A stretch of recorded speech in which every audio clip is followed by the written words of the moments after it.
Good morning friends. Utkarsh classes के YouTube channel और Facebook page पर आपका हार्दिक स्वागत है, अभिनंदन है। मैं राजस्थान कला संस्कृति का टॉपिक जो मेले त्यौहार ले रहा हूँ और उसके अंतर्गत और भी कुछ बातें जो आपको मैं साथ साथ क्लियर करते जा रहा हूँ, उसी को हम आगे कंटिन्यू करते हैं। कल हमने होली तक बात कर ली थी, अब उसके बाद आगे की बात हम करते हैं और कुछ और भी बातें हैं जो ऑनलाइन क्लासेस से रिलेटेड है, वो मैं बीच में आपसे और बातचीत उसके बारे में करूंगा। होली में कल मैंने आपको इलोजी की सवारी बताई थी जो बाड़मेर और जालोर की प्रसिद्ध है। और जी हाँ, कल कुछ बच्चों ने कमेंट भी किया था, काफ़ी आप अच्छी जानकारी रखते हैं। इलोजी को छेड़छाड़ वाले लोक देवता भी कहते हैं। होली से रिलेटेड कुछ और मेले त्यौहार जो है वो आपको थोड़ा सा ध्यान में रखना है कि होली के अवसर पर और क्या क्या होता है। बादशाह मेला, होली के अवसर पे बादशाह मेला आयोजित होता है, होली से ही रिलेटेड है। तो होली के अवसर पे बादशाह मेला कहाँ पर आयोजित होता है, मेरा प्रश्न ये है, जल्दी से कमेंट में आंसर दीजिए। यस, सभी को गुड मॉर्निंग। कमेंट बॉक्स में रिप्लाई कीजिए, होली के अवसर पे बादशाह मेला कहाँ आयोजित होता है। बिल्कुल ठीक बता रहे हैं आप, बादशाह मेला ब्यावर में आयोजित होता है। और ब्यावर कहां पर है जी? अजमेर में। एक बार सेकंड ग्रेड टीचर में क्वेश्चन पूछा गया था मित्रों, ऑप्शन में ब्यावर और अजमेर दोनों ही था। ऑप्शन में दोनों ही था तो क्या राइट होएगा? ब्यावर राइट होगा, अजमेर राइट होगा? ब्यावर राइट होगा। क्लियर है? राजस्थानी शोध संस्थान कहाँ है? ऑप्शन में चौपासनी भी दे रखा था, जोधपुर भी दे रखा था, तो जोधपुर में चौपासनी, तो आंसर उसका चौपासनी राइट था। तो बादशाह मेले के बारे में समझ लीजिए, बहुत बार प्रश्न इसका पूछा जा चुका है। क्या है बादशाह मेला, कैसे, जरा समझ लीजिए। बादशाह मेला किससे रिलेटेड है? होली से रिलेटेड, होली के अवसर पर। पूरी तिथि याद करने की जरूरत नहीं है, हालांकि होली के बाद 2 दिन तक ये भरता है, चैत्र कृष्णा द्वितीया व तृतीया को, लेकिन आपको उतना दिमाग में रखने की जरूरत नहीं है। होली त्योहार इतना आप ध्यान में रखिए तो आपको पता चल जाएगा। ये बादशाह मेले में बादशाह जो है ये किसका प्रतीक है? बादशाह मेले में बादशाह किसका प्रतीक है? तो ये बादशाह मेले में बादशाह शब्द जो है वो न अकबर का प्रतीक है न हुमायूं का, यह है टोडरमल का प्रतीक। टोडरमल अकबर का वित्त मंत्री था, आपको पता होगा। अकबर को एक बार अजमेर में वित्तीय सहायता की जरूरत पड़ी थी, फाइनेंस की जरूरत पड़ी थी, तब टोडरमल ने मित्रों अकबर को वित्तीय सहायता प्रदान की थी। तब अकबर ने प्रसन्न होकर टोडरमल को 2 दिन की बादशाह सौंपी थी और फिर टोडरमल ने अपनी प्रसिद्ध सवारी निकाली थी जिसको कहा गया बादशाह की सवारी। टोडरमल की इस सवारी के आगे बीरबल ने मयूर नृत्य किया था, मयूर नृत्य। और इस मयूर नृत्य की शक्ति प्राप्त करने के लिए पहले भैरव जी के मंदिर में जाकर भैरव नृत्य किया, भैरव नृत्य। एक और इंपॉर्टेंट क्वेश्चन, बादशाह की सवारी किससे रिलेटेड है? बादशाह मतलब बादशाह कौन? टोडरमल का प्रतीक है। बादशाह की सवारी के आगे बीरबल बने पात्र, बीरबल ने मयूर नृत्य किया था और उसके पहले भैरव नृत्य किया भैरव जी के मंदिर में जाकर। और आज भी बादशाह की सवारी निकलती है बड़ी धूमधाम से। बादशाह जो है ट्रक पे सवारी निकलती है आजकल, और लोग खर्ची दो ऐसा लोग करते हैं। और बादशाह के हाथ में जो बनता है पात्र, कई सारे रंग अबीर गुलाल की पुड़ियां होती है। और ब्यावर का व्यास परिवार का व्यक्ति जो है आज भी बीरबल का रूप धारण करता है और बादशाह की सवारी के आगे मयूर नृत्य करता हुआ चलता है और पहले भैरव जी के मंदिर में भैरव नृत्य करके भैरव जी को रिझाता है। तो क्वेश्चन आपको अगर ये पूछ ले भैरव नृत्य और मयूर नृत्य का संबंध किस मेले से है, तो बादशाह मेले से है। क्लियर है? और होली के अवसर पे क्या है समझ लीजिए। और होली के अवसर मित्रों, बादशाह मेला तो है ही है, होली के अवसर पे एक नाण महोत्सव होता है, नाण महोत्सव। जल्दी से आप उत्तर दीजिए, ये होली के अवसर पर नाण महोत्सव का आयोजन कहां होता है? Yes, answer please. नाण महोत्सव का आयोजन होली के अवसर पर कहां पर होता है? लक्की बिश्नोई बोल रहे हैं स्टैटिक्स की क्लास होगी, स्टैटिक्स की क्लास होगी, चिंता मत कीजिए।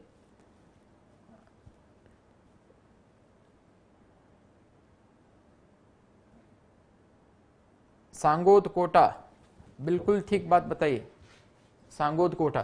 तो ये नाहन महोत्सव जो है ये होली के अवसर पर सांगोद कोटा के अंदर आयोजित होता है और ये सवारी नाट्य की प्रमुखता को लिए हुए है। सवारी नाट्य, चलता फिरता नाट्य, इसको भी बादशाह की सवारी बोला जाता है, नाहन महोत्सव को भी, तो ये क्लियर रहना चाहिए दिमाग में। होली के अवसर पर राव जी की गैर ये कहाँ आयोजित होती है, जल्दी से कमेंट करिए। और होली के अवसर पर राव जी की गैर पे कमेंट कीजिए। तलवारों की गैर ये कहाँ आयोजित होती है, एक हाथ में म्यान और एक हाथ में तलवार लेके नृत्य करते हैं नर्तक। एक आंगी बांगी गैर,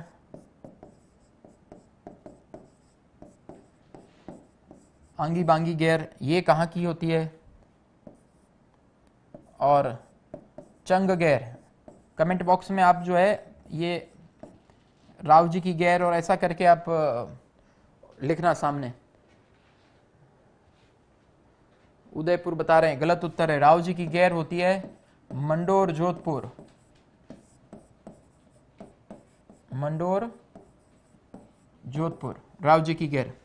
तलवारों की गैर, अच्छा तलवार गैर के बारे में उदयपुर बताया होगा बच्चों ने, बिल्कुल सही है। मैनार उदयपुर, उदयपुर के मैनार में एक हाथ में म्यान और तलवार लेके, बहुत इसकी बड़ी और अच्छी कहानी है।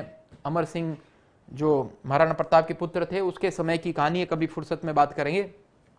और आंगी बांगी गैर बाड़मेर के कन्नाना व लाखेटा गांव, बाड़मेर के कन्नाना व लाखेटा गांव की आंगी बांगी गैर प्रसिद्ध है। और चंग गैर शेखावाटी अंचल जो है उसमें चंग गैर वहां पे प्रमुखता से की जाती है। तो यहाँ पर आपको ये होली से रिलेटेड, क्योंकि होली जो है प्रमुख त्योहार, मस्ती का, उल्लास का त्योहार माना गया है, तो होली से रिलेटेड कई सारे और दूसरे मेले इत्यादि हैं, सबको ध्यान रखना चाहिए। होली के बाद में मित्रों बात करते हैं तो होली के अवशिष्ट राग की पूजा होती है, धुलंडी को बात कर चुके हैं हम कल ही, चैत्र कृष्णा एकम को, क्लियर। अब बात करते हैं शीतला सप्तमी अष्टमी की। शीतला सप्तमी ये जयपुर के अंदर और बाकी और इलाकों में भी सप्तमी को मनाई जाती है, लेकिन मित्रों जोधपुर में सप्तमी के दिन एक राजकुमार का देहांत हो गया था, इस कारण से पर्टिकुलर जोधपुर मारवाड़ के अंदर अष्टमी को शीतला सप्तमी, ये शीतला माता जी की पूजा की जाती है। और ये होली के 7 दिन बाद, मतलब कि चैत्र की कृष्ण पक्ष की सप्तमी या अष्टमी को मनाई जाती है। ये शीतला अष्टमी, शीतला माता मैं पूरा आपको जब लोक देवियां पढ़ाऊंगा, इसके बाद अगला टॉपिक लोक देवियां लेने वाला हूं। शीतला माता जो है मित्रों ये चेचक रोग की निवारक देवी है और सैंडल माता इनका उपनाम है। शीतल माता, शीतल मतलब ठंडे से इसका तात्पर्य है। पूरी डिटेल हम शीतला माता की बात करेंगे। अभी आप बता दीजिए शीतला माता का प्रसिद्ध मेला कहाँ भरता है। अच्छा बच्चे पहले से उत्तर दे दिए, बिल्कुल सही है। राजेश बता रहे हैं चाकसू, आशीष बता रहे हैं कागा का मेला, बिल्कुल सही है। एक तो चाकसू जयपुर और कागोल नहीं है, कागा है भाई, कागा जोधपुर। यहां पर शीतला माता का प्रसिद्ध मेला भरता है। नेक्स्ट आगे बात करते हैं शीतला माता के मेले के बाद में गुडला का त्योहार। गुडला का त्योहार बहुत इंपॉर्टेंट है, ध्यान रखना। गुडला का त्योहार, गुडला आरएस मेंस में पूछा गया प्रश्न है, गुडला का त्योहार कहाँ का प्रसिद्ध है। तो ये पहले तो होता कब है, चैत्र कृष्णा अष्टमी से चैत्र शुक्ला तृतीया तक ये मनाया जाता है। याद रखने के लिए आप ऐसा कर सकते हो, दोनों ही चीजें याद रह जाएगी। शीतला अष्टमी से गणगौर, क्लियर। शीतला अष्टमी से गणगौर तक मनाए जाते हैं गुडला का त्योहार। गुडले के त्योहार के बारे में एक शॉर्ट में एक लाइन में बात बता रहा हूं, जरा समझ लेना मित्रों। जोधपुर के समय, जोधपुर के जमाने की बात है, राजा राव सातल के समय, जोधपुर में राजा राव सातल के समय जोधपुर में पिपाड़ नगर है, पिपाड़ से गौरी पूजन कर रही 141 कन्याओं का अपहरण करके अजमेर का मल्लू खान ले गया था अपहरण करके। मल्लू खान अजमेर का सूबेदार था उसमें, मल्लू खान। और उसने मित्रों इनको मेड़ता में कैद करके रखा था, मेड़ता में। और मेड़ता में जो इनका सिपह सलार था वो था गुल्ला खां। अच्छी तरह से सुनिएगा, गुल्ला खां जोधपुर के राजा राव सातल के समय पिपाड़ से गौरी पूजन कर रही 141 कन्याओं का अपहरण करके अजमेर का सूबेदार मल्लू खान उनको ले गया था और मेड़ता में उनको कैद करके रखा था। और मेड़ता का सिपह सालार उनका था गुल्ला खां। राव सातल को जब पता चलता है मित्रों, तो राव सातल अपने खींची सरदारों की मदद से, खींची राजपूत जो थे ना, उनका वीरता का उल्लेख मिलता है, खींची सरदारों की मदद से मेड़ता पर चढ़ाई करते हैं और गुल्ला खां को पराजित करते हैं, गुल्ला खां की सेना को पराजित करते हैं, गुल्ला खां को मार डालते हैं। और गुल्ला खां का कटा हुआ सिर जो है, गुल्ला खां का कटा हुआ सिर उन कन्याओं को सुपुर्द कर देते हैं। और वो कन्याएं उन कटे हुए सिर को लेके जगह जगह पे घूमती है और गुल्लो घुमेला जी घुमेला, और वो इस बात का संदेश देती है कि देखो जो कन्याओं का अपहरण करता है उसके साथ यह असर होता है। आज भी गुल्ला का त्योहार से रिलेटेड है गुल्ला का नृत्य। प्रश्न पूछा जा चुका है कि छिद्रित मटके में दीपक रख के कौन सा नृत्य किया जाता है। क्लियर? प्रश्न पूछा जाता है छिद्रित मटके में दीपक रख के कौन सा नृत्य किया जाता है। थोड़ा छेद करता हूं मैं, देखो हो गया, ज्यादा हो गया, फूट गया है नहीं। यहां पे दीपक रखा हुआ, चलो कम कर दिया। दीपक की लौ चल रही है, यहां से लाल लाल रोशनी बाहर आ रही है। गुल्ले के त्योहार के दिनों में ये जो मटका जो है मित्रों, ये गुल्ले खां के सिर का प्रतीक है, सिर का प्रतीक है, अच्छे से समझना। और अंदर दीपक जल रहा है और दीपक की रोशनी जो है वो बाहर आ रही है, तो ये खड्डे जो है सिर पे लगे घाव के प्रतीक है। और लाल लाल रोशनी बाहर आ रही है, इसका मतलब लाल लाल ताजे घाव के प्रतीक है। तो इस प्रकार से गुल्ला जो था एक मुस्लिम आक्रांता समझ लीजिए। और गुल्ला खां के त्योहार, गुल्ले के त्योहार के दिनों में गुल्ला घुमेला जी घुमेला जो कहती हैं, तो ये गुल्ला एक तरह से दीपक होता है। प्रश्न आरएस में पूछा गया है छिद्रित मटके में दीपक रखकर कौन सा नृत्य किया जाता है। तो छिद्रित मटके में दीपक रख के कौन सा नृत्य किया जाता है? गुल्ला का नृत्य किया जाता है। और ये जोधपुर के राजा राव सातल के समय की जुड़ी हुई घटना है। कहानी तो बहुत लंबी चौड़ी है, मैंने आपको जीके के पॉइंट ऑफ व्यू से इसकी बातचीत मैंने आपके की है। नेक्स्ट मित्रों आगे बढ़ते हैं। तो चैत्र कृष्णाष्टमी ये गुल्ला का त्योहार हो गया। अब आता है मित्रों भारतीय नववर्ष। भारतीय नववर्ष, भारतीय नववर्ष या हम बोलेंगे वर्ष प्रतिपदा। वर्ष प्रतिपदा मतलब वर्ष का पहला दिन।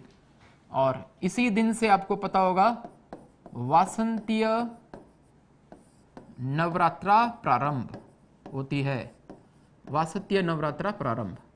क्लियर? तो वासंतीय नवरात्रा प्रारंभ, भारतीय नववर्ष, ये सब एक ही बात है मित्रों। और ये रहती है चैत्र शुक्ल पक्ष की एकम या चैत्र शुक्ल प्रतिपदा। बहुत महत्वपूर्ण है भारतीय नववर्ष चैत्र शुक्ला प्रतिपदा का। कई बार प्रश्न पूछा जा चुका है, जरा अच्छे से इसको समझना। कुछ बच्चे जो है ना कमेंट बॉक्स में ही ज्यादा दिमाग लगाते हैं, जब मैं पूछे ना तब उसमें उत्तर दीजिए। बाकी जो है अच्छे से उसको सुनिए। लाइव क्लास में आप समय खराब कर रहे हैं, अपना इंटरनेट भी लगा रहे हैं, तो थोड़ा पूरा समझने की कोशिश कीजिए कि हम क्या समझाना चाह रहे हैं। केवल मैसेज नहीं डालते रहिए, देखिए समझिए अच्छे से, बहुत इंपॉर्टेंट है ये और जबरदस्त जानकारी। अगले 5 मिनट तक समझिएगा पूरा। भारतीय नववर्ष वासंती नवरात्रा प्रारंभ चैत्र शुक्ला प्रतिपदा के दिन। क्या क्या इस दिन की खास बात है तो जरा सुन लीजिए। इसी दिन मित्रों ब्रह्मा ने सृष्टि की रचना की थी। ब्रह्मा ने सृष्टि की रचना, मतलब पृथ्वी का हैप्पी बर्थडे है एक तरह से। इसी दिन भगवान राम, आपको पता होगा, अयोध्या से वापस कब लौटे थे? ये लंका से कब लौटे थे? अयोध्या दीपावली के दिन लौट गए थे, कार्तिक अमावस्या के दिन। लेकिन तब तक उन्होंने अपना राज्याभिषेक नहीं किया था, राजगद्दी पे नहीं बैठे थे। तो भगवान राम का राज्याभिषेक इसी दिन होता है, भगवान राम का राज्याभिषेक। क्लियर? इसके अलावा और क्या? युधिष्ठिर का राज्याभिषेक, वो भी इसी दिन। युधिष्ठिर का राज्याभिषेक। युधिष्ठिर को भी वनवास मिला था, उसके बाद उनका भी। और क्या खास खास बातें जरा सुन लीजिए। इस दिन कई सारे विक्रमी संवत, कई सारे संवत मतलब कैलेंडर शुरू हुए, उसमें से एक विक्रमी संवत भी है। तो 57 ईसा पूर्व को विक्रमादित्य नामक राजा ने विक्रमी संवत प्रारंभ किया था इसी दिन। इंपॉर्टेंट बात है, अभी हम बात करेंगे क्यों इंपॉर्टेंट है।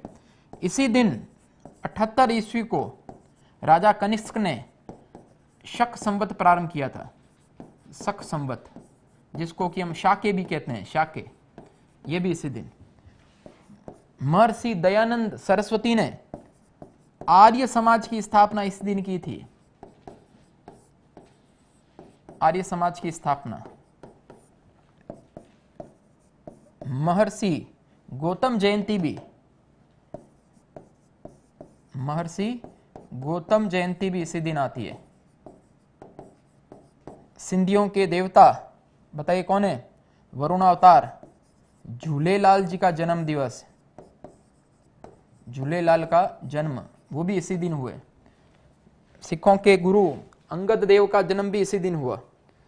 और राष्ट्रीय स्वयंसेवक संघ, जिसको कि हम आरएसएस कहते हैं, राष्ट्रीय स्वयंसेवक संघ के संस्थापक, अच्छा कौन है राष्ट्रीय स्वयंसेवक संघ के संस्थापक? जल्दी से बताइए। अभी कांस्टेबल भर्ती परीक्षा में प्रश्न पूछा गया था और आईएएस में भी प्रश्न आ चुका है। राष्ट्रीय स्वयंसेवक संघ के संस्थापक कौन?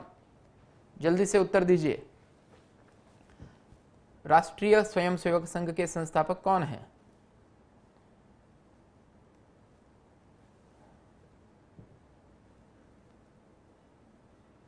देखो हरीश कुमार पूछ रहे हैं संगणक एग्जाम की कट ऑफ क्या लगेगी। कितनी सिल्ली बातें कर रहे हो भाई तुम, अभी तो एग्जाम ही नहीं हुआ उसके पहले कट ऑफ की बात करने लग गए।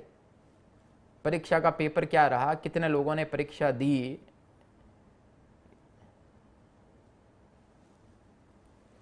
मनीष सिंह जी उत्तर दे रहे हैं। मोहन जी भागवत, मोहन जी भागवत वर्तमान में सरसंघ चालक है। हम संस्थापक की बात कर रहे हैं, संस्थापक, आरएसएस के संस्थापक, राष्ट्रीय स्वयंसेवक संघ के संस्थापक। राष्ट्रीय स्वयंसेवक संघ के संस्थापक का नाम पूरा तो है डॉक्टर केशवराव बलीराम हेडगेवार। नागपुर में विजयदशमी को 1925 में राष्ट्रीय स्वयंसेवक संघ की स्थापना हुई थी और यही राष्ट्रीय स्वयंसेवक संघ के प्रथम सरसंघ चालक कहलाते हैं। प्रथम सरसंघ चालक या आद्य सरसंघ चालक, आद्य या आदि भी प्रथम को कहते हैं। और राष्ट्रीय स्वयंसेवक संघ के प्रश्न आपको पूछ ले वर्तमान सरसंघ चालक कौन है? वर्तमान सरसंघ चालक मतलब सरसंघ चालक एक राष्ट्रीय स्तर पे प्रमुख पदवी ऐसे होती है, दायित्व होता है। वर्तमान के अंदर सरसंघ चालक जो राष्ट्रीय स्वयंसेवक संघ के हैं मित्रों, वो हैं श्री मोहन भागवत। क्लियर? तो ये इतनी सारी जानकारी इस दिन से रिलेटेड है। इसके अलावा आप जल्दी से कमेंट बॉक्स में मुझे रिप्लाई दीजिए कि राजस्थान दिवस कब मनाया जाता है? राजस्थान दिवस बताएंगे कोई? राजस्थान दिवस कब मनाया जाता है?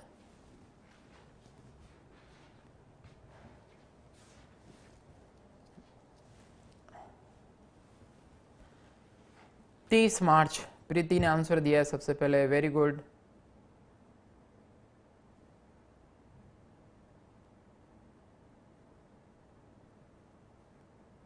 एक बच्चे ने कमेंट कराया उत्कर्ष भवन का कूलर ठीक कराओ। वाह वाह, ये भी कमेंट इसी में। अरे टेक्निकल टीम बताओ भाई हमारे बंदे को, नहीं तो अभी फेसबुक लाइव में भी डाल देंगे उत्कर्ष भवन का कूलर ठीक कराओ। 30 मार्च को मनाते हैं। अब 30 मार्च को क्यों मनाते हैं जरा अच्छे से समझ लीजिएगा, कई बच्चों को ये जानकारी नहीं होगी। 30 मार्च को राजस्थान दिवस क्यों मनाते हैं जरा समझने की कोशिश करना। मित्रों 30 मार्च 1949 को राजस्थान के एकीकरण का जो चतुर्थ चरण था, वृहत राजस्थान, जिसमें संयुक्त राजस्थान के अंदर 4 बड़ी रियासतें जैसलमेर, बीकानेर, जयपुर, जोधपुर ये ऐड हो गई थी। तो संयुक्त राजस्थान में 4 ये बड़ी रियासतें ऐड हो गई। मोटे रूप से राजस्थान का निर्माण हो चुका था, इसलिए 30 मार्च 1949 जो है विरुद्ध राजस्थान का गठन हुआ। उस कारण से हर साल 30 मार्च को राजस्थान दिवस मनाया जाता है। नंबर 1। अब ये तो हुई इतिहास की बात, मैं तो कला संस्कृति पढ़ा रहा हूं तो कला संस्कृति में लेके आता हूं। तो मेरा प्रश्न ये कि 30 मार्च 1949 जो है उस दिन क्या तिथि थी? ये 30 मार्च 1949 का जो दिन चुना गया था, ये कोई अंग्रेजी तिथि 30 मार्च 1949 के अनुसार नहीं चुना गया था। तो सुन लीजिएगा मित्रों, 30 मार्च 1949 के लिए क्या क्या खास बातें हैं सुन लीजिए। ये 30 मार्च 1949 जो है ये खूब सारे ज्योतिषियों पंडितों को पूछ के एक शुभ मुहूर्त निकाला गया था। और ये शुभ मुहूर्त सुन लीजिए, चैत्र शुक्ल प्रतिपदा का दिन था। चैत्र शुक्ला प्रतिपदा मतलब चैत्र शुक्ला एकम, चैत्र शुक्ला एकम विक्रमी संवत 2006 बुधवार का दिन प्रातः 10:15 बजे जयपुर के चौगान स्टेडियम में सरदार वल्लभ भाई पटेल ने वृहद राजस्थान का उद्घाटन किया था और हीरालाल शास्त्री जी इसके पहले मुख्यमंत्री बनाए गए थे। तो इंपॉर्टेंट जानकारी उन्होंने बताई। आपको कभी पूछ ले बताइए कि तिथि के अनुसार राजस्थान दिवस कब मनाया जाता है, और ऑप्शन में दे दे चैत्र शुक्ल एकम, फाल्गुन कृष्णा चतुर्दशी, कार्तिक शुक्ला एकम, इस प्रकार से ऑप्शन दे दे। तो ध्यान रखना आपको, तिथि के अनुसार राजस्थान दिवस जो है वो चैत्र शुक्ला एकम को मनाया जाता है, और अंग्रेजी तिथि के अनुसार, अंग्रेजी दिनांक के अनुसार वो कब मनाया जाता है? 30 मार्च को। मेरे ख्याल से सबको ये बात समझ में आ गई होगी। इंपॉर्टेंट बात है, मैं टेक्निकल टीम से कहूंगा कि एक बार इसको फ्री छोड़े 30 सेकंड्स के लिए और आप इसका स्क्रीनशॉट ले पाए। एक बार इसका स्क्रीनशॉट ले लीजिए, आप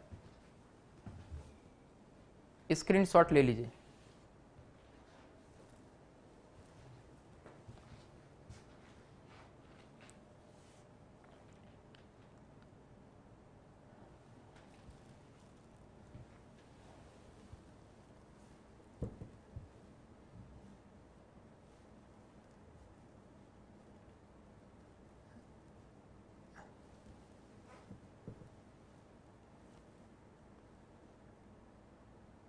मीनाक्षी, अक्षय सर की क्लास जो है वो मंडे से होगी।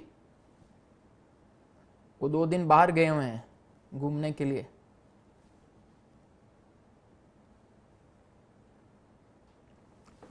ले ली सबने? इंपॉर्टेंट जानकारी है, आपने सबने इसका स्क्रीनशॉट जरूर ले लिया होगा। अब मित्रों कुछ इंपॉर्टेंट बातें मैं आपको बता रहा हूं, जरा समझ लीजिए गणित इसकी क्या है। देखो, विक्रमी संवत का प्रारंभ हुआ 57 ईसा पूर्व, शक संवत का प्रारंभ हुआ 78 ईस्वी को। आरपीएससी ने ग्रेड 3 के अंदर क्वेश्चन पूछा है कि एक कोई सन दे दिया विक्रमी संवत और कहा उसको शक संवत में बदलिए। इसी प्रकार कभी आपको शक संवत को विक्रमी संवत में बदलना पूछ सकता है। इसी प्रकार से आपको कभी विक्रमी संवत को ईस्वी सन में बदलना पूछ सकता है। तो पहले आपको यह ध्यान रखना चाहिए कि विक्रमी संवत का प्रारंभ हुआ, विक्रमी संवत का प्रारंभ हुआ, वो प्रारंभ हुआ 57 ईसा पूर्व, और शक संवत का प्रारंभ हुआ, शक संवत, और वो हुआ 78 ईस्वी को। अब जो मैं नेक्स्ट कन्वर्जेशन बता रहा हूं बहुत इंपॉर्टेंट है, ध्यान रखना। आरएस प्री का प्रश्न है, आपने देखा होगा बिफोर लास्ट ईयर क्वेश्चन आया था कि इतिहास प्रसिद्ध छपनिया अकाल कब पड़ा? छपनिया अकाल कब पड़ा? और ऑप्शन के अंदर 4 ऑप्शन थे, आप जल्दी से बताना, देखते हैं। 1956 ईस्वी, 1899 ईस्वी, 1856 ईस्वी, 1952 ईस्वी। इतिहास प्रसिद्ध छपनिया अकाल कब पड़ा? जल्दी से आंसर दीजिए। छपनिया अकाल 1956, 1899, 1856, 1952। पिंकी ढाका ने उत्तर दे दिया है 1899, 1990। महेश, मुमी, महेश, वेरी गुड है। अब 1990 भी आ गए कई लोग। इतिहास प्रसिद्ध छप्पनी अकाल पड़ा था, सुन लीजिए, विक्रमी संवत 1956। ठीक है, बहुत गजब का अकाल था वो, और प्रश्न पूछा भी जाता है किस टाइप का अकाल था। तो ये अकाल था त्रिकाल। त्रिकाल मतलब 3 तरह के काल। कौन से 3 तरह के काल?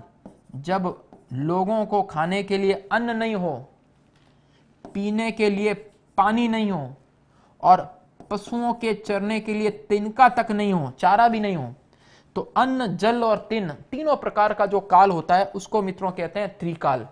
और ये त्रिकाल जो भयानक वाला पड़ा था विक्रमी संवत 1956 में पड़ा था। लेकिन ऑप्शन के अंदर गौर कीजिए, सब ईस्वी सन में ऑप्शन है, विक्रमी संवत में एक भी ऑप्शन नहीं दिया हुआ है। तो कई लोगों ने जो ध्यान नहीं दिया वो गए काम से। विक्रमी संवत 1956 को उनको कन्वर्ट करना आना चाहिए था ईस्वी सन में।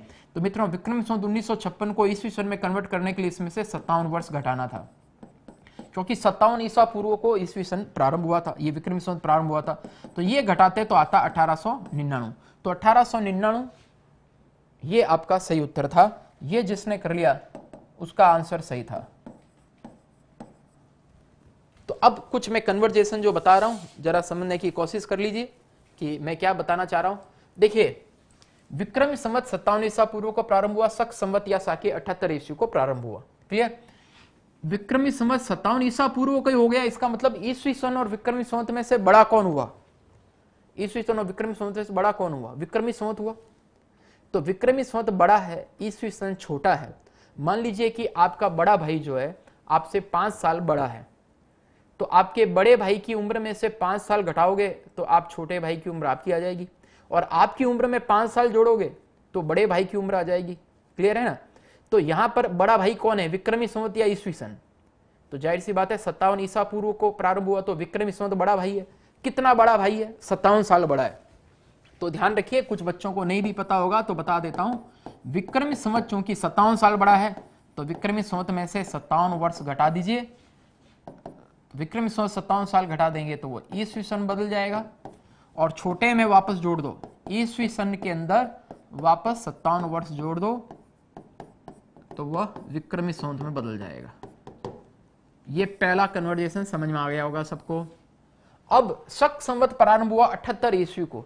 अब इस बार शक संवत में और ईस्वी सन में से बड़ा छोटा कौन है? क्योंकि 78 ईस्वी को शक संवत प्रारंभ हुआ, तो इस बार ईस्वी सन बड़ा भाई हो गया। ईस्वी सन बड़ा है, कितना बड़ा है? 78 साल। तो देखिए वही बात है, ईस्वी सन में से 78 वर्ष घटा दीजिएगा तो शक संवत या साके में बदल जाएगा, और शाके या शक संवत में 78 वर्ष जोड़ दीजिए तो ईस्वी सन में बदल जाएगा। ये भी कन्वर्जेशन समझ में आया होगा। डायरेक्ट प्रश्न आता है, अभी मैं कुछ प्रश्न आपको प्रैक्टिस के लिए भी दूंगा, पता चलेगा आपकी गणित कैसी है। अब प्रश्न जो पूछा गया था मित्रों तीसरा टाइप का, उसको जरा गौर से देखना, समझना क्या है। प्रश्न आपको पूछा था विक्रमी संवत को डायरेक्ट शक संवत में बदलना, तो कैसे बदलोगे? देखिए, विक्रमी संवत में से अगर 57 साल घटा देंगे तो ये वाला हिस्सा जो है ईस्वी सन में बदल चुका है, और ईस्वी सन में जब ये हो चुका है तो इसमें से और 78 साल घटा दोगे तो बोलो हो गया ना शक संवत में। तो एक बार 57 घटाना, एक बार 78 घटाना, तो दो बार नहीं घटा के मैं 57 और 78 दोनों जोड़ के 135 घटा दूं एक बार सीधा। तो देखिए 57 और 78 चूंकि 135 होता है, तो मैं डायरेक्ट ही विक्रमी संवत में से 135 वर्ष घटा दूंगा तो वह बदल जाएगा किसमें? शक संवत या साके में। और शाके में 135 वर्ष जोड़ दूंगा तो वह विक्रमी संवत में बदल जाएगा। अब मैं एक देता हूं, प्रश्न देता हूं, अगर आपको समझ में आया होगा तो अभी मुझे पता चल जाएगा कितना समझ में आया। ठीक है, देखिए पहला प्रश्न,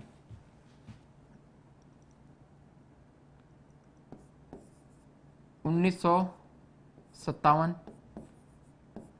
विक्रमी संवत है कोई, तो इसको ईस्वी सन में बदल दीजिए, करके बताइए जरा। 1957 विक्रमी संवत को ईस्वी सन बदल दीजिए।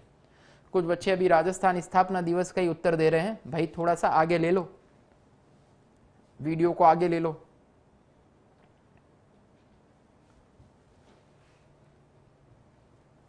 सारी क्लासेस के टाइम टेबल हमेशा हम डालते हैं केशव सिंह, सारी क्लासेस के टाइम टेबल हमारे उस पर फेसबुक पे भी आता है, यूट्यूब कम्युनिटी पे भी आता है, रोज रात को हम अपडेट करते हैं, उस पर देखा करो जाके। 1900 बताया, कुछ बच्चे 1827 बता रहे हैं, गलत है। इस 1957 विक्रमी संवत को ईस्वी सन बदलना है तो क्या करेंगे, इसमें से 57 लेस करेंगे, अभी बताया मैंने टेबल में 57 लेस करेंगे। ठीक है, दूसरा प्रश्न बता दीजिए। 2075 विक्रमी संवत है जो कि अभी चल रहा है, पता है अभी कौन सा विक्रमी संवत चल रहा है? 2075। कैसे निकालोगे? अभी 2018 ईस्वी सन है, उसमें 57 साल जोड़ा, 2075 विक्रमी संवत हुआ। तो 2075 विक्रमी संवत है तो जल्दी से बता दो अभी कि साके कौन सा चल रहा है, शक संवत कौन सा है, कैसे निकालोगे करके बताओ। 2075 विक्रमी संवत को शक संवत में बदल के बताइए। गजेंद्र जी कह रहे साइंस की क्लास भी लगा लो। अरे भाई दिन में 5-7 घंटे लाइव क्लास हो सकती है मैक्सिमम, उसके अंदर सबकी नहीं हो सकती ना, संगणक की भी, सूचना सहायक, second grade, first grade, constable. आप लोग सब कमेंट्स करते हैं, आप सब लोग आशाएं रखते हैं, वो तो चलो स्वीकार है, कोई दिक्कत नहीं। दिन भर में हर बैच की हमारे यहाँ 8 से 10 घंटे कक्षाएं चलती है, तो सोचो कितने तरह का कोर्स है। इसलिए ऑनलाइन क्लासेस के अंदर जो एग्जाम्स नजदीक है उस एग्जाम से रिलेटेड हम कुछ बात कर सकते हैं। जैसे अभी संगणक और सूचना सहायक है तो उससे रिलेटेड कुछ बात कर सकते हैं। सारा कुछ ऑनलाइन क्लास के अंदर संभव ही नहीं है, हजारों घंटे की कक्षा उसके अंदर आ जाए। जैसे RSP का हमारा 700 आवर्स का कोर्स है, 700 घंटे। SST का कोर्स है 400 घंटे। सेकंड ग्रेड का फर्स्ट पेपर का कोर्स है यहाँ पे 300-350 घंटे। तो हम स्टूडियो से लाइव हो रहे हैं, कुछ कुछ खास बातें आपको लेके कि आप घर बैठे सेल्फ स्टडी भी कर रहे हैं, तो आप एक पढ़ाई की दशा और दिशा आपकी तय हो सके। इस दौरान कई बच्चों ने उत्तर दे दिया है कमेंट बॉक्स में। 1940, वेरी गुड। 2075 है ना, उसमें से क्या करेंगे, विक्रमी संवत है, 135 साल इसमें से घटा देंगे, तो 135 ईयर्स घटा दीजिए। तो 135 इसमें से जब आप घटा देंगे तो बचेगा क्या, 2040। ये कन्वर्जन आपको करना आना चाहिए, बहुत इंपॉर्टेंट कन्वर्जन है, ध्यान रखिएगा। आगे लेते हैं, नेक्स्ट देखिए। अब भारतीय नववर्ष चैत्र शुक्ला प्रतिपदा हो गया, उसके बाद में बात करते हैं गणगौर की।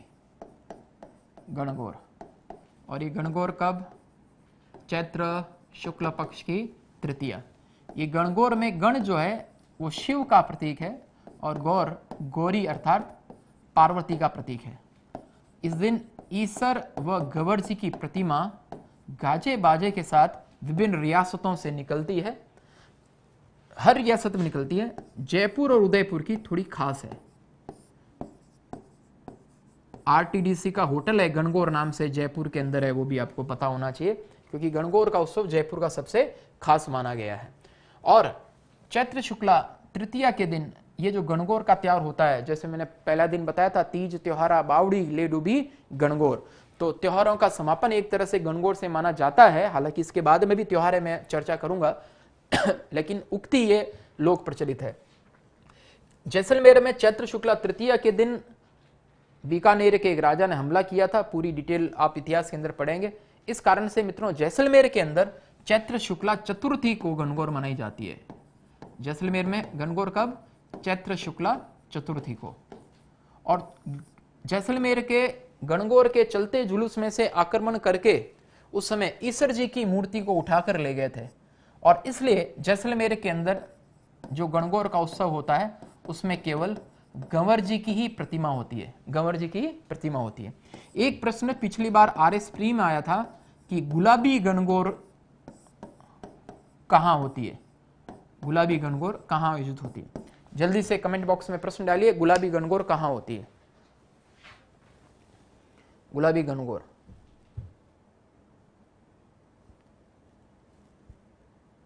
बिना ईश्वर के गौर की पूजा जैसलमेर में की जाती है। यस आशीष की जाती है, अभी मैंने बताया है आपको।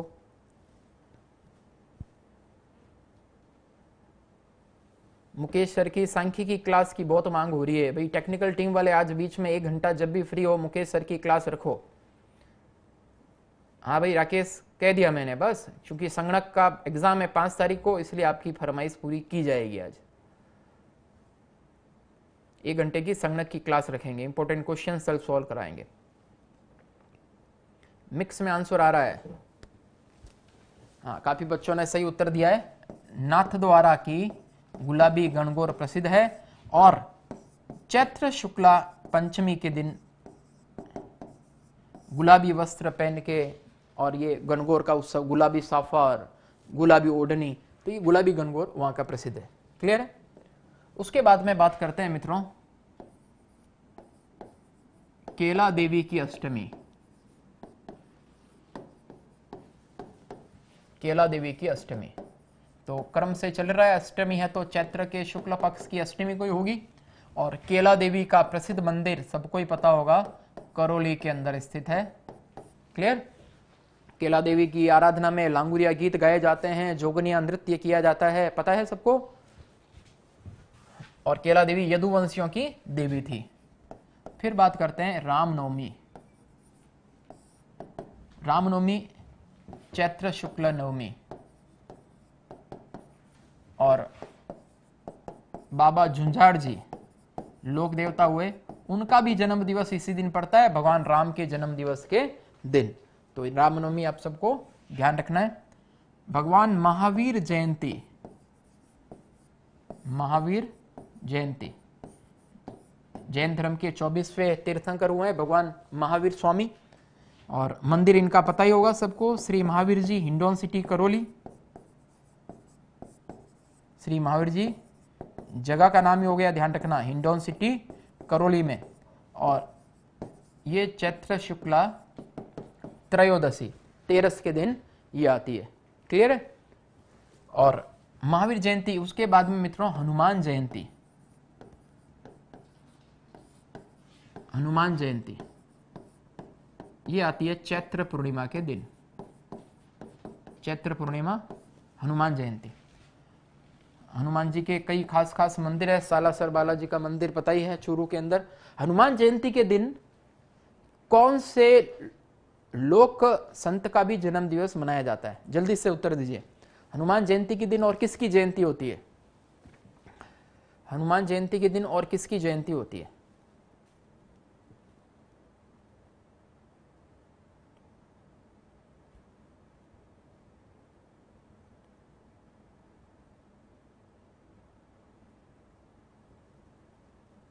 क्या आप उत्तर दे रहे हैं? मेहंदीपुर बालाजी का मंदिर है, जय हो। सालासर जी का भी मंदिर है। सब हनुमान जी की जय हो एक साथ। देखो कुछ लोगों को है ना टेक्निकल प्रॉब्लम होती है, वो भी कमेंट यही करेंगे। किसी को ऑडियो की प्रॉब्लम है, किसी को वीडियो की प्रॉब्लम है। भाई इंटरनेट की आपकी प्रॉब्लम है, उसके कारण से कई बार ये गड़बड़ होती है। संत पीपा जी, बिल्कुल सही बताया है। संत पीपा जयंती, दर्जियों के आराध्य देव, अपने गागरोन के राजा भी रहे हैं। संत पीपा जी की जयंती भी हनुमान जयंती को मनाई जाती है। तो चैत्र पूर्णिमा के दिन ही, हनुमान जयंती के दिन ही, चैत्र पूरा हो गया, अब शुरू होगा वैशाख। और वैशाख के अंदर, वैशाख के कृष्ण पक्ष की तृतीया को आपको पता होना चाहिए धींगा गंवर या बैतमार गणगौर। बैतमार गणगौर, और ये कब आती है? वैशाख के कृष्ण पक्ष की तृतीया को। और ये उत्सव उदयपुर का, और उदयपुर में प्रारंभ किया था जोधपुर की राजकुमारी ने, तो बाद में जोधपुर में भी प्रारंभ हुआ। यहाँ का ये खास उत्सव है मित्रों। इस दिन गंवर की पूजा की जाती है जगह जगह पे, और रात को 8-9 बजे गंवर की पूजा करने के बाद स्त्रियां इसमें विचित्र वेशभूषा धारण करके, कोई मंगल पांडे, कोई देवी देवता, कोई डॉक्टर, कोई ऐसा बन के, और वो फिर सड़क पे निकलती है। और हाथों में उनके बैंत भी होती है, और युवकों के बैंत लगाती है। और जिसके बैंत लग जाती है उसकी शादी जल्दी होती है, ऐसी मान्यता है। तो इसलिए आजकल बहुत ज़्यादा भीड़ होने लग गई है इस मेले के अंदर, क्योंकि जिसकी बैंत लगती है उसकी शादी जल्दी हो जाती है ना, इस कारण से। इस बार हमने इसका लाइव भी किया था उत्कर्ष क्लासेस के फेसबुक पेज पे, तो जिनको देखना है तो देखना, पिछले डेट्स को आया हुआ है, लाइव किया गया था, ये 3 या 4 अप्रैल को था ये। तो धींगा गंवर या बैंतमार गणगौर। उसके बाद बात करते हैं आखा तीज या अक्षय तृतीया। अक्षय तृतीया, ठीक है, द्वापर युग का प्रारंभ इसी दिन माना जाता है, वैशाख शुक्ल पक्ष की तृतीया को। ये पहली बात अबूझ सावा के रूप में प्रसिद्ध, मतलब इस सावे को पूछने की जरूरत नहीं, स्वयं सिद्ध विवाह का मुहूर्त है ये। आप तो ऐसा याद रखो मित्रों, वैशाख कृष्णा तृतीया को एक साथ कई लोगों के मैतें लगी और वैशाख शुक्ल तृतीया 15 दिन बाद में उनकी शादी हो गई, ऐसा ध्यान रखो। अक्षय तृतीया के दिन 7 अन्न की पूजा की जाती है। इस दिन एक विशेष प्रकार का खाद्य पदार्थ खाया जाता है, वो होता है खींच, जो गेहूं का दलिया जैसा होता है, और एक गलवानी, खींच गलवानी जो तरल हलवे जैसा होता है। ये खींच गलवानी क्या होता है, एक बार हमने क्वेश्चन दिया था, यहाँ पे 4 ऑप्शन दिए अलग अलग, तो जिनको नहीं पता है कई उत्तर ठोके, कई लोगों ने खींच गलवानी क्या है, तो एक ऑप्शन दिया गया था राजस्थानी प्रेम कथा के नायक नायिका का नाम है, कई बच्चे उसको भी टिक कर दिए, राजस्थानी प्रेम कथा के नायक नायिका का नाम है खींच सिंह और उसकी गलवानी देवी।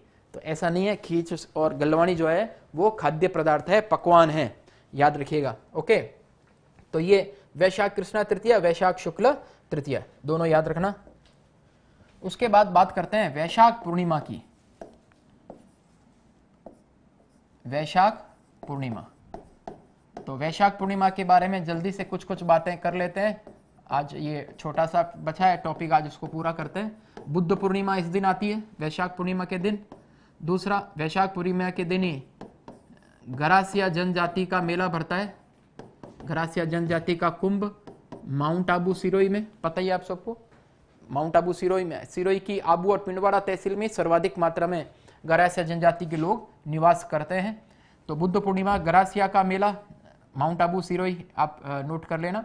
और माता कुंडालिनी का मेला या मातृ कुंडिया मेला,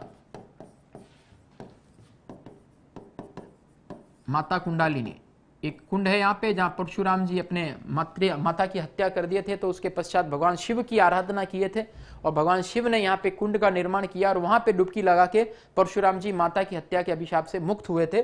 तो इसलिए माता कुंडालिनी का मेला जो है ये, और रासमी गांव चित्तौड़गढ़ के अंदर भरता है। और इस स्थल को मित्रों मेवाड़ का हरिद्वार कहते हैं, मेवाड़ का हरिद्वार, मतलब पापों का प्रक्षालन हो जाता है यहाँ पर डुबकी लगाने से। तो वैशाख पूर्णिमा के दिन तीनों बातें ध्यान रखना। और वैसे बुद्ध पूर्णिमा को आपको पता होगा, भारत ने अपने परमाणु परीक्षण जो किए थे वो बुद्ध पूर्णिमा के दिन ही किए थे, 1974 और 1998 में इंदिरा गांधी जी और बाद में अटल जी के समय शक्ति परीक्षण जो हुआ था। वैशाख पूर्णिमा को वैशाख पूरा हो जाएगा, उसके बाद क्या शुरू हो जाएगा, ज्येष्ठ। तो ज्येष्ठ अमावस्या को सैरिया जनजाति का कुंभ भरता है, ज्येष्ठ अमावस्या सहरिया जनजाति का कुंभ। और सहरिया जनजाति का सबसे बड़ा मेला कहां भरता है, सीताबाड़ी बारा। और सीताबाड़ी के बारे में मित्रों आपको पता होना चाहिए, राजस्थान का एकमात्र सीता लक्ष्मण मंदिर यहीं पर स्थित है, सीताबाड़ी के अंदर।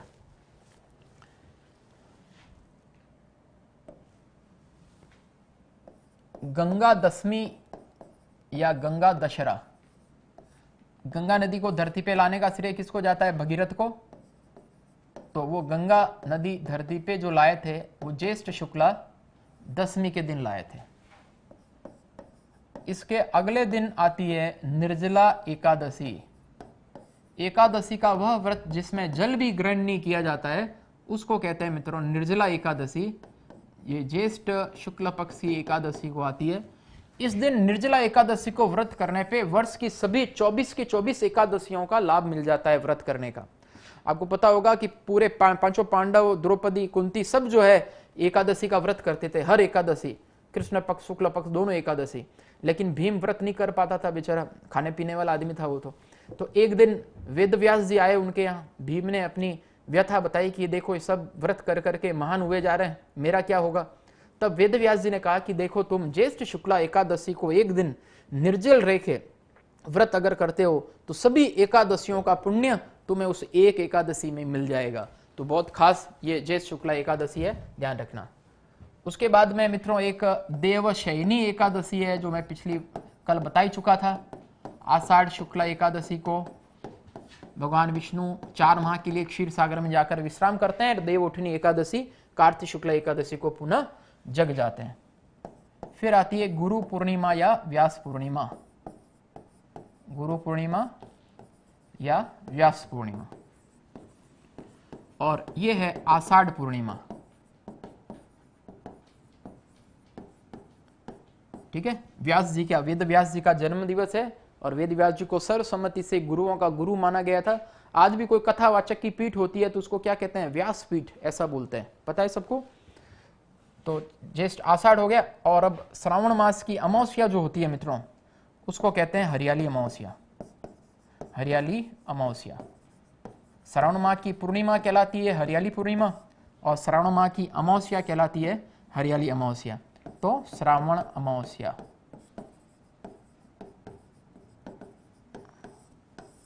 ओके। उसके बाद श्रावण शुक्ला तृतीया को छोटी तीज प्रारंभ होगी, वो हम पढ़ चुके हैं पहले। इसी के साथ ये मेले त्योहार वाला टॉपिक जो है मैंने पूरा कराया। तो उसमें खास खास बातें, हालांकि हर दिन हमारे यहाँ पे तो त्योहार ही होता है।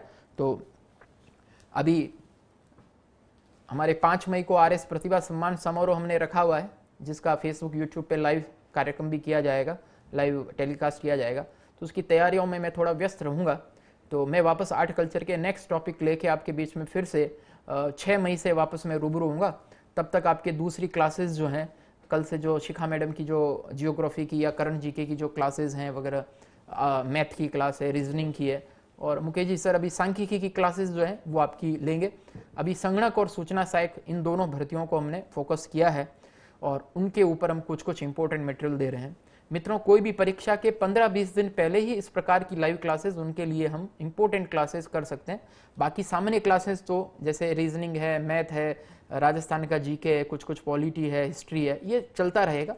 लेकिन आपकी आशाएं जो है हमारे प्रति बिल्कुल वाजिब है, लेकिन हमारी एक सीमाएं जो है उनको भी आप सब लोग समझिए। कुछ बच्चे कमेंट कर रहे हैं संस्कृत की, कुछ बच्चे कमेंट कर रहे हैं फर्स्ट ग्रेड बायोलॉजी की क्लास चला दीजिए। आप सोचो जो ज़्यादा लोगों को फायदा होगा वो चीज़ चला पाएंगे। पता चला कुछ ही बच्चे उसका एग्जाम दे रहे हैं, तो उसके लिए लाइव क्लास के अंदर अपन नई समय लगा सकते हैं।